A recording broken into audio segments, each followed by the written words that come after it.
Hey guys, I want to have a laid back day where I can talk to you about something fun.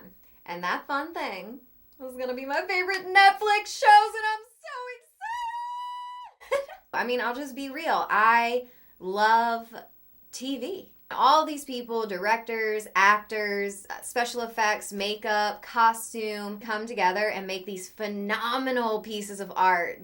And let's be real, sometimes life is a bitch, but Netflix will always be there for you.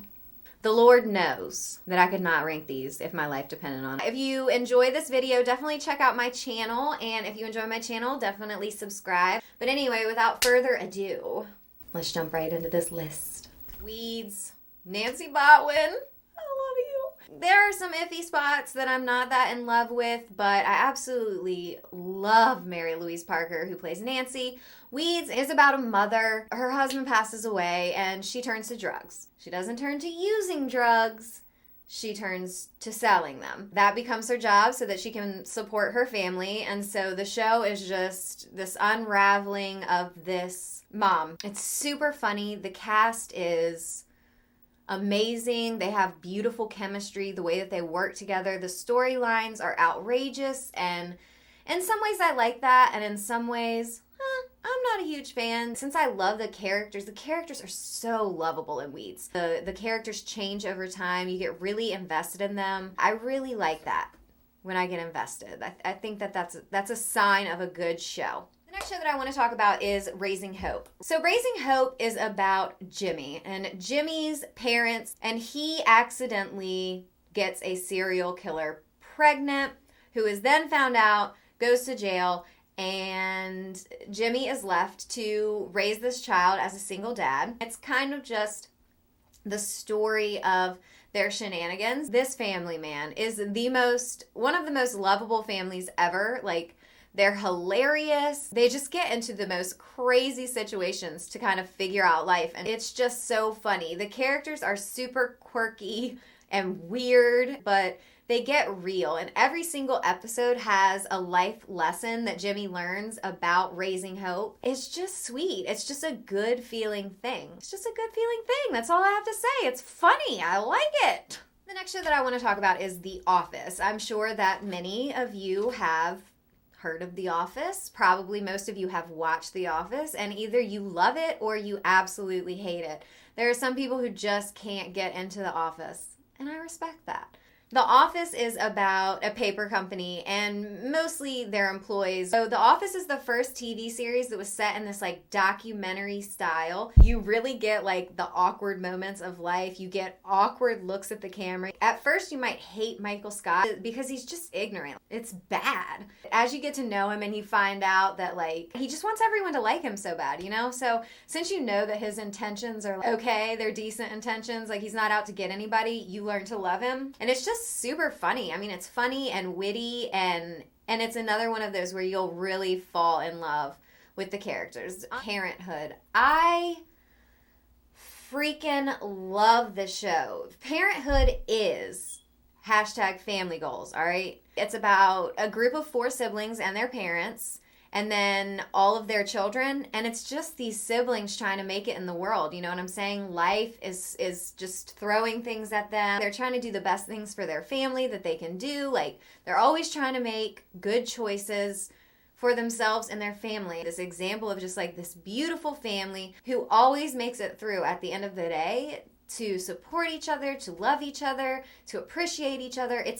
It's literally beautiful. They tackle modern issues in society with children. One of the children on the show has Asperger's, and so you have to watch his family deal with that and how that works out. One of the kids eventually is gay. It's literally, look, can you see them? It is literally giving me goosebumps right now. You will love these people. You will love this family. You will have new goals in life for being a wonderful human being. It will make you laugh. It will make you cry. It will make you uncomfortable. It will make you shocked. They're dealing with real life, relatable topics that you feel like you can connect with. And who doesn't want that in a TV show? The next show that I'm going to talk about is Orange is the New Black. Love Orange is the New Black. As you know, it's like a dark comedy. There are definitely funny parts, but there are definitely really, really heavy parts.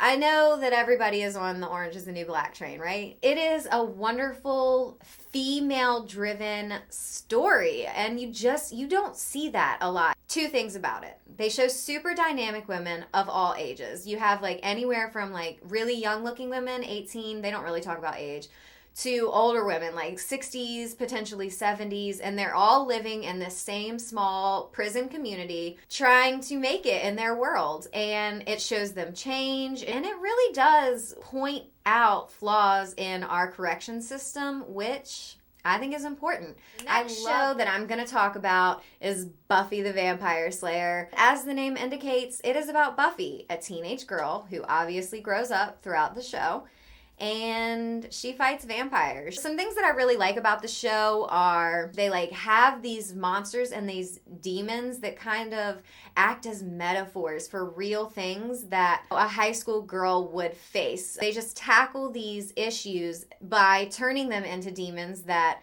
do certain things that relate to the issue, and then Buffy has to find out a way to fight and defeat them. I really think that's a good touch. You can watch this girl literally kick ass. This show is incredibly empowering to women. There are so many strong female figures in it. I absolutely love that in a show. I love when women are portrayed as strong, and they do men justice as well. The characters aren't put in a gender box, and I love that. So that's really cool. It's action-packed, it's funny, I highly recommend it, and it's also relatable. Even though it's about fantasy and made-up stuff, I'm seriously in love with this show. Grace and Frankie. So Grace and Frankie are my favorite people on the planet, pretty much. Grace and Frankie, two older women. They're not like elderly women. They can take care of themselves. I think they're like in their 60s or 70s. Their husbands are business partners, and at the beginning of the season, their husbands leave them for each other. And it is the story of these incredible, mature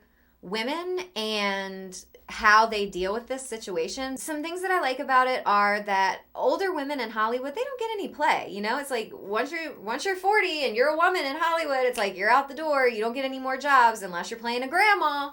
And this show teaches us that no matter how old you get, you never stop growing.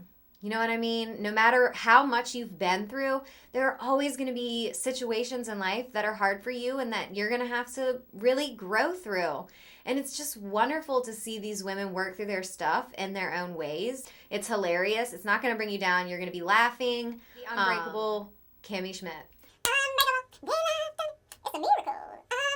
Unbreakable Kimmy Schmidt is like, like there aren't even words to describe the comedic genius. It is brilliant. Kimmy is a 30-year-old woman. She was kidnapped, held underground in a bunker for years and years and years and years, like 15 years. She gets out right before her 30th birthday and decides to move to New York. I mean, she wasn't even finished growing up, and now she's released into this world as an adult woman who doesn't know how society really works. She's very confused about certain things. But the key is she's unbreakable, so she's going to try. Every single sentence is just dripping with wit. Hands down, the wittiest show that I've ever experienced in my life. It is hilarious. The cast is wonderful. Stop what you are doing right now and go watch Kimmy Schmidt. She is well worth your time. You'll be like, I'm going to dye my hair red. I'm going to get me a yellow cardigan and some light-up shoes. Dexter. And I am in love. Like, I wish that I could, like, make my heart beat fast right now. Just so I could prove to y'all that the show Dexter makes my heart beat fast. And that's a little bit awkward feeling right now because Dexter's a serial killer. And he has a code. And basically the code says that he only kills murderers. You get to watch this serial killer go forth and like have relationships, have a girlfriend and, you know, hang out with his girlfriend's kids. And you would think that that makes for like a very uncomfortable situation. But like oddly enough, you're rooting for Dexter. I feel really bad. Like it's so messed up that I should be rooting for a serial killer or like for somebody to kill somebody. But like he targets people who hurt other people, and like they'll explain what they did to hurt somebody, and you'll be like, oh good, I can't wait for Dexter to take this motherfucker out. I think that that's one of the things that makes it so riveting. Like, not only is it super smart with really lovable characters, even aside from Dexter. Like, I love his sister Deb. She's awesome. She has the dirtiest mouth on the planet, and I fucking love it. Dexter's not for young people, by the way. I'm just saying that right now. There's a lot of weird shit. I wouldn't let my kid watch that until they were like 87. And my final show, which is currently my all-time favorite show, is The Walking Dead. But we're talking about a zombie world. There's been a zombie apocalypse. Our main character, Rick, was in the hospital when the zombie apocalypse started. So he wakes up completely not knowing why this hospital is abandoned, what the hell is going on.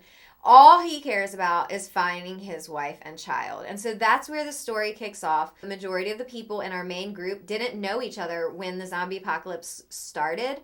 But this is not a show about zombies at all. This is a show about survival and human connection and how strong love is. Like, you never know what you will do to protect people that you love until you watch The Walking Dead. Those are my favorite shows on Netflix right now. Binge watch the hell out of them. Netflix marathoning. That's where it's at. Let me know down below which shows that you like, which shows you hated. If you hate any of my favorite shows, please tell me. Like, that would be awesome. Tell me why you hate it. Thank you guys so much for watching. As always, I appreciate our time together. I appreciate you stopping by. Please subscribe. If you want me to save your ass during the zombie apocalypse, you're going to have to subscribe. Have fun Netflixing, guys, and I will see you when I post my next video. Bye.